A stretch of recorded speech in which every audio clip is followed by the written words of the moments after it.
I kicked my dad and brother out for dismissing my daughter's harassment at church. Now my family's stuck in a divide as I battle to protect her safety and deal with my brother's resentment and my dad's denial. Tonight was a real doozy, and I honestly feel like I'm losing my mind.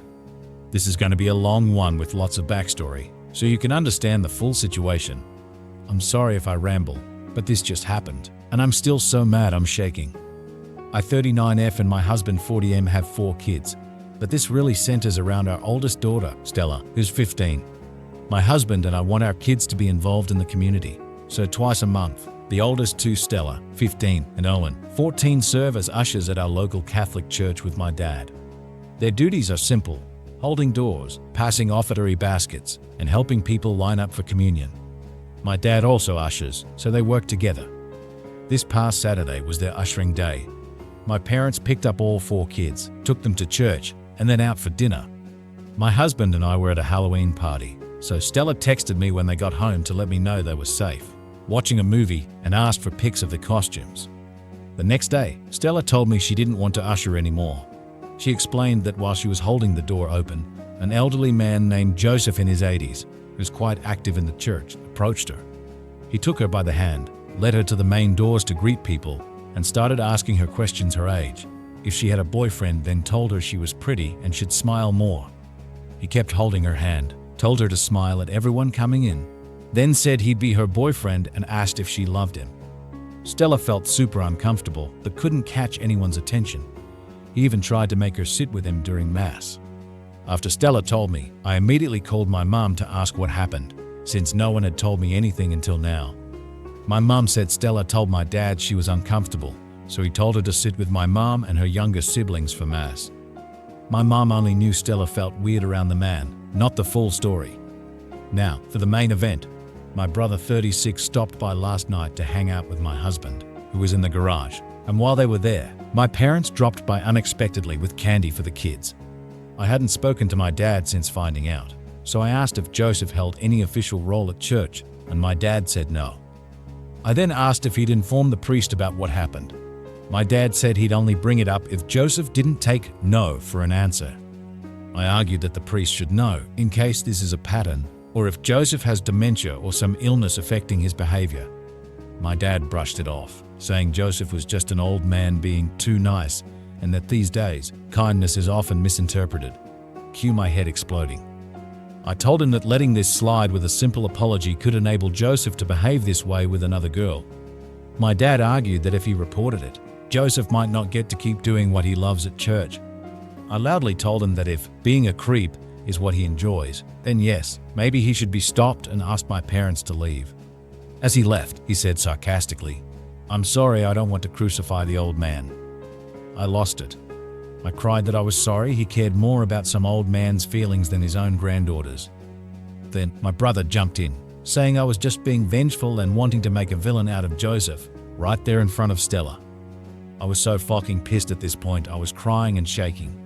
I told my brother that he likes to act like he's the smartest person in the room, but he's a lazy puss who drowns himself in conspiracy theory bullshit because he feels it justifies his laziness. I told him he was a loser and he needed to get out of my house. My dad immediately went into damage control mode and apologized for making me feel like I was making an unreasonable request or like I was personally going after some guy I've never even met. He said he would talk to the priest, and my mom, who was on my side completely, said that they would always do whatever they had to do to keep their grandchildren safe. I couldn't even look at my dad. I just asked them to leave and said goodbye to my mom.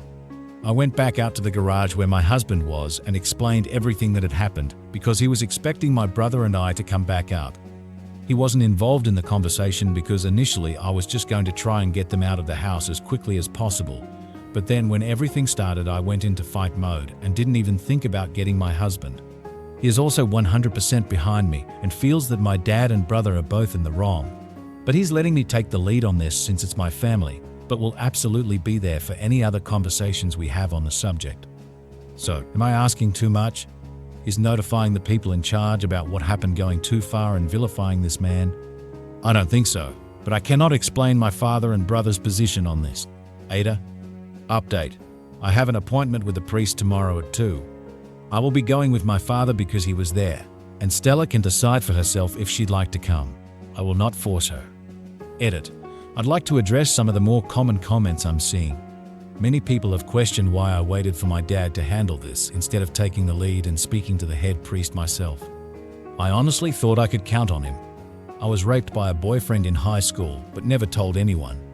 I tried to suppress it for as long as I could, but 3 years later, I found myself in a bad situation in college, and while I wasn't harmed, it caused everything to come out. My father was beside himself. He wanted to kill the boy and felt so much guilt because he wasn't able to protect me. I honestly believed that the experience he had with me would make him act with much more urgency. Clearly, I was wrong. Regardless of that, I still should have been the one to handle this and shouldn't have waited for my dad. I also know that the Catholic Church has a shit record when it comes to SA. I love my faith and my religion, but I do have a lot of issues with the church itself. That being said, I've never been given any reason to doubt that my kids would be safe at church with my parents. They have many friends that they go to church with and are involved in youth group. I knew there was going to be some pushback simply because the initial situation happened at a Catholic church. I won't try to change anyone's mind, but I will say that my experience in the church, up to this point, has always been good, and I have found a lot of comfort in going to Mass as have my children. I would never knowingly put my children in harm's way. I'll do my best to update you all after the meeting tomorrow afternoon. Thanks for all the love and support. Update. Before I jump into the update, I want to address some of the comments I was seeing. Stella was not alone at church. She was there with her grandparents, just not standing directly next to them the whole time. Joseph approached her after she held the door open for him because he uses a walker and couldn't get the door open himself. When he asked her to follow him to a different door that was just a few feet from where she had been to help pass out brochures for the Knights of Columbus, she thought it was a little weird, but thought to herself that he's an old man with a walker and she's in church. What could go wrong? I know the Catholic Church has a shit record when it comes to SA, but the priest we met with is a good man that I know personally. He is the priest that married my husband and I trust him to do the right thing. I won't try to change anyone's mind about the church. I don't know what your experience has been, but mine and my family's has always been good. Also, Joseph does not work for the church, nor does he head any committee or volunteer organization. He's just a weird old man who goes to church every single day and likes to feel involved. On to the update. When I got to the meeting today, which I recorded on my phone, my dad started by telling Father Thomas, I'll use FT for short, that last Saturday at Mass, Joseph was a little too friendly and made Stella very uncomfortable. I interrupted and made it clear that wasn't the whole story. I explained everything Stella had told me. FT was absolutely horrified. Apparently, there have been issues with Joseph in the past, but nothing this serious. He's been known to tell people that if they aren't part of the Knights of Columbus, they're not good enough Catholics, which he's been told not to say. He's also been asked to stop volunteering at the soup kitchen because he was pushing homeless people to convert. FT said it's obvious that Joseph has some mental health issues, though nothing like this has ever been reported. My dad tried to suggest that maybe, in Joseph's time, it was more acceptable to speak that way to women. My mum, FT, and I all shot that down immediately, saying no, it's never been normal or okay for an older man to talk to a woman like that no matter her age. FT then asked what I wanted to see happen, and I told him I wanted to make sure all young women at the parish are safe, so that no one else would be put in Stella's position. I also suggested that since people lose driving privileges as they get older, maybe Joseph should be barred from volunteering at the church. FT said he'd contact the head of the diocese's Safe Environment program to put new measures in place to prevent this from happening again. My mom then said my dad would be speaking with Joseph, but I cut her off, saying, no, my husband and I will be handling that. Many of you mentioned that I shouldn't have waited for my dad to handle this, and you were all completely right. I'm not going to rely on him to make Joseph comfortable while gently telling him he can't talk like that anymore. I gave FT my business card, asked him to update me after speaking with Joseph and the Safe Environment lead, and to set up a meeting with me, my husband, and Joseph.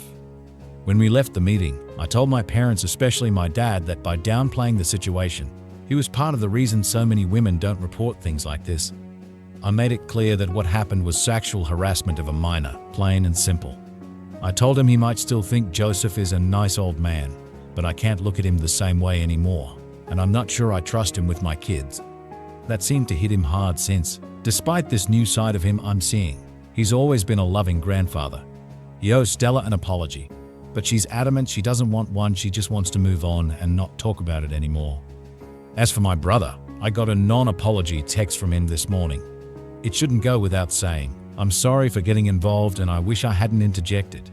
It's not my place, and I support whatever you want to do.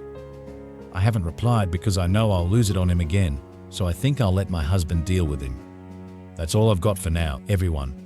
Once I hear back from FT and have a meeting with Joseph, I'll update you again. Thank you to everyone who gave advice on helping Stella and handling situations like this, because, sadly, she'll probably face them again. Update 2. Many of you asked for an update on what happened with Joseph after our last meeting. I'm not great with tech, so I don't know how to link my previous posts. If you're not caught up, feel free to check my profile for the full story. Earlier this week, my mum called me to say that she and Dad had spoken to Father Thomas before Mass last weekend. Father Thomas told them he had talked to Joseph, told him that his behavior with Stella was way out of line, and said he wouldn't tolerate him guilt-tripping people into becoming Catholic or acting like a bully. Apparently, Joseph was apologetic and seemed remorseful. But then, he showed up at Mass, set himself up with his walker at the same door he was at with Stella, and started handing out brochures again. There wasn't a girl with him this time, thank goodness. But my mom was absolutely livid that he seemed unfazed. She went right up to him and asked what he was doing. Joseph was dismissive and insisted he had every right to be there. My mom didn't hold back, she told him. Joseph, nobody would care if you weren't so condescending. And what you did with my granddaughter was gross and inappropriate. If you can't behave, you shouldn't be interacting with people here. Joseph snapped back that he'd done nothing wrong, but Mom didn't budge it. She just stood next to him until he finally got fed up and went inside to sit down. She told me she's also warning her friends with young girls to avoid leaving them alone with him. That same day, Father Thomas called me. He said that while Joseph apologized, he didn't think my husband and I meeting with him would accomplish much. He believes Joseph has some mental issues and is just a stubborn old man. Joseph was actually supposed to move across the country to live with his daughter, but his wife was recently hospitalized, so the move's delayed until she's healed. Father Thomas also told me he thought it was classic how my mom stood her ground with Joseph at the church door.